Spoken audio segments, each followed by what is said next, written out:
எப்பயுமே எங்கள் வீட்டில் நான் வந்து தண்ணி வண்டிலாம் வரும். அப்போ டீயா வந்து குட்டி குடத்தை எடுத்துட்டு தண்ணி பிடிக்க போனால் அந்த வீடியோ தான் பார்க்க போகிறீங்க.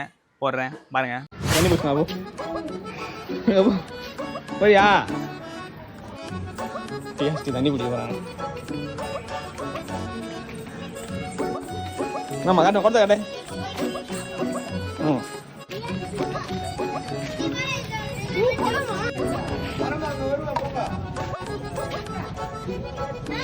எஸ்டி குடத்தாங்கவி அப்புறம் தண்ணி கொடுப்பாங்க.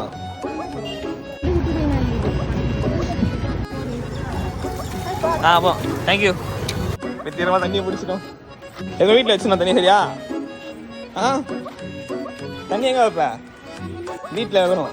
கீழே தான் கை வலிதா? குழந்தைக்கு கை வலிதா? குழந்தைக்கு அப்பா அதுக்கு நட்டா